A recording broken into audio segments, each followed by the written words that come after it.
Hello and welcome. I'm Clarisse Fortuné and you're watching Eye on Africa, our main stories. DR Congo versus Apple. The country warns the tech giant of legal action, alleging that the minerals used by Apple come from mines where human rights are violated by rebels. Elections in Togo. The campaign is about to end before the big day on April 29th, and the country is set to shift to a parliamentary system. Technology and education goes hand in hand in the DRC. We'll visit a classroom in Kinshasa where maths and geography are taught on digital tablets. The Democratic Republic of Congo has threatened Apple of legal action. Its lawyers accuse the tech giant of buying minerals smuggled from eastern Congo from mines where human rights are violated by rebels into neighbouring Rwanda. Congo's government is questioning Apple about its knowledge of what it's calling blood minerals. Emmett Livingston reports from Kinshasa.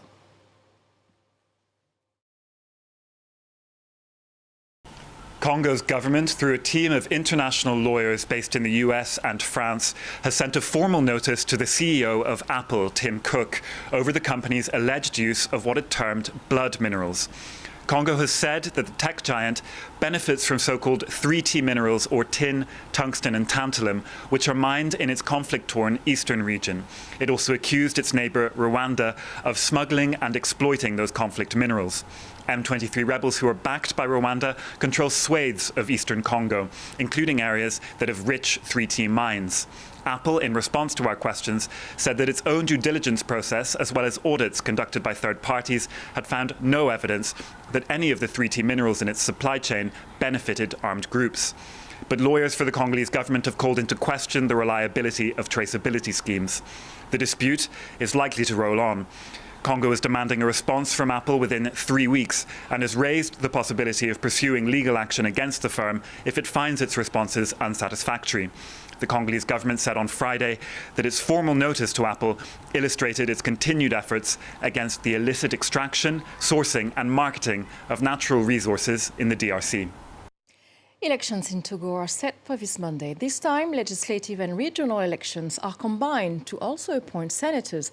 With the new change in the constitution, the country will shift to a parliamentary system, and legislative votes will replace presidential elections. Emmanuel Soji and Caroline Ba. With the new parliamentary system, the leader of the party with the most seats in the National Assembly will have executive power, and the current ruling party is taking every step to maintain its absolute majority. But they're facing competition. In our circle, you are called the impregnable citadel. With President Faure Gnassingbe in power, with the Union for the Republic Party, the ruling party in power, the country is stable. We live in a country of cohesion, of peace, and that's very important. You can't buy peace. Deputies whose mandate ended in early January voted for this constitutional change during the peak of election season. 9 opposition parties are participating and want to use the elections to challenge the new law. We want to vote to change things.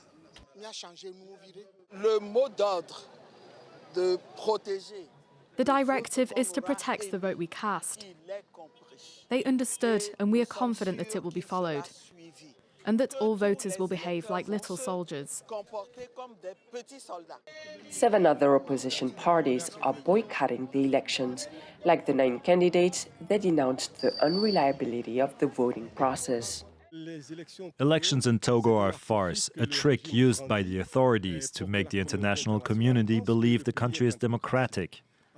In reality, the regime remains in power through electoral fraud, manipulation of the constitution, and repression against any form of protest. ECOWAS, the African Union, and the OIF are sending observers for the upcoming elections.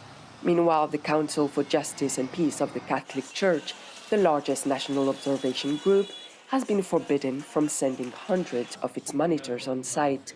The opposition and civil society have appealed to ECOWAS to demand the withdrawal of the new constitution.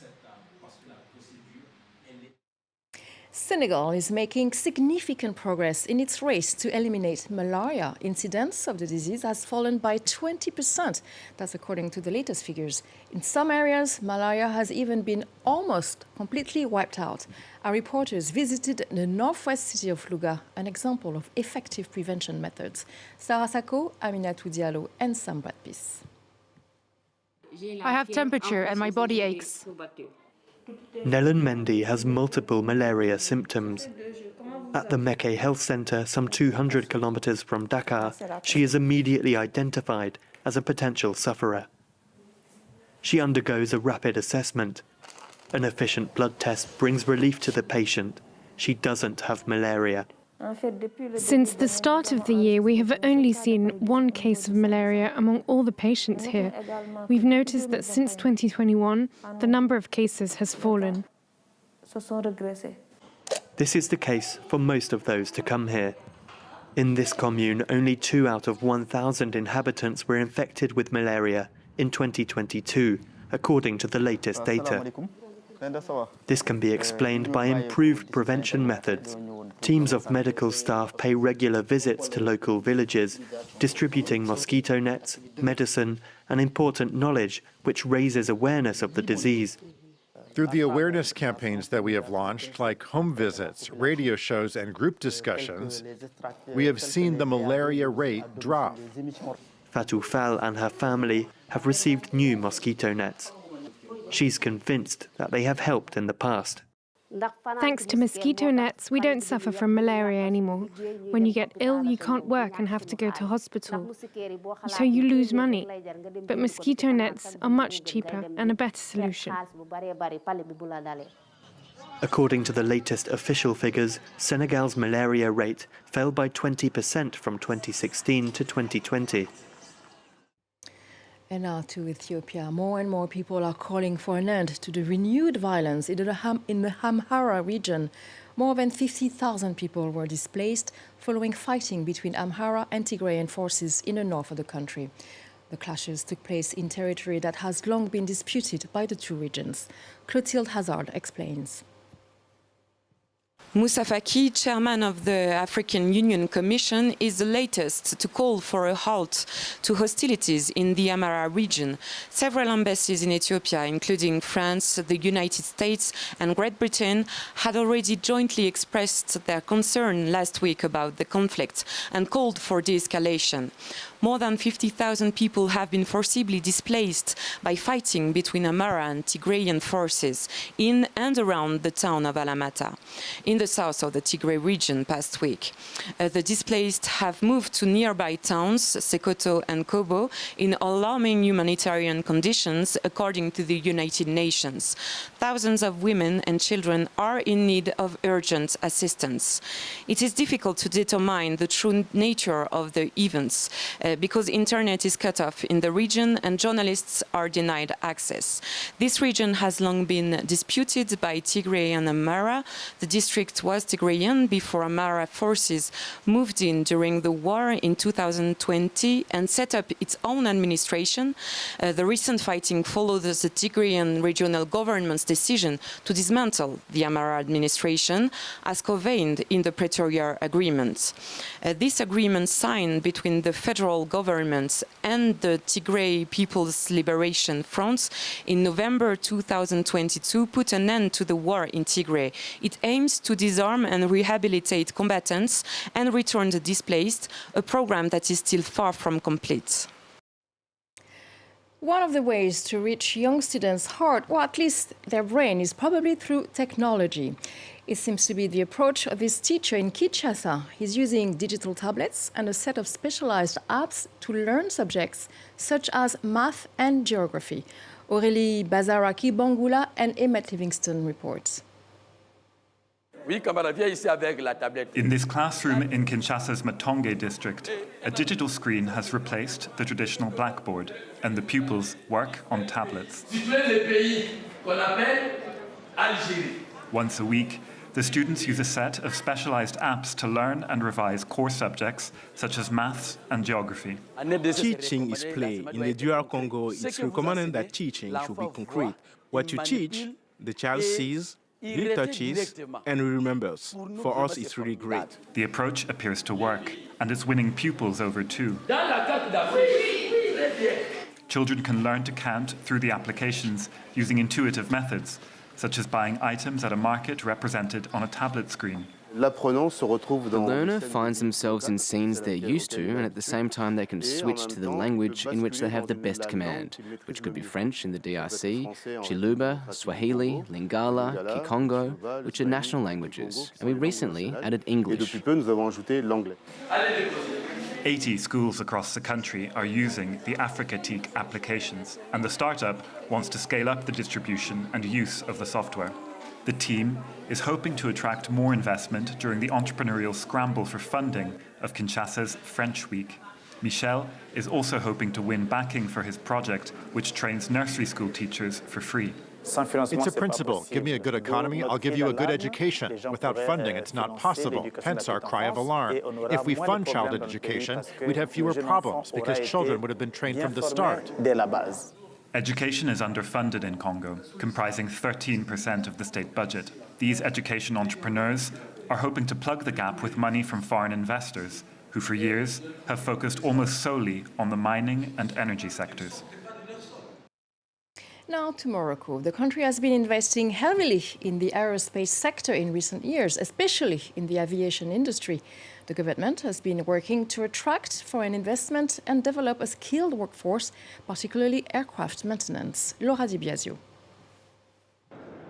Engines are just one of the many aircraft components produced at this Casablanca plant of the world's second largest equipment supplier. The French manufacturer is one of 130 aerospace companies operating in Morocco. The industry is based on all the requirements needed by an investor in Morocco, mainly for human resources. Morocco is doing all it can to satisfy investors with their needs for a qualified workforce. Production ranges from wings to fuselages, with a large skilled workforce, 42% of whom are women. It's the access to well-qualified employees who've been well-trained. They are the key players for achieving our goals to increase competence. Second reason is the support of the government and all the agencies here in Morocco. Finally, it's also a matter of confidence in men and women.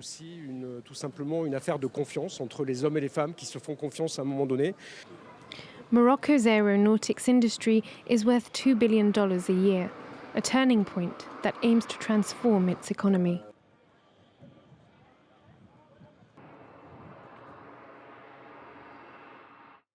Thank you for watching Eye on Africa.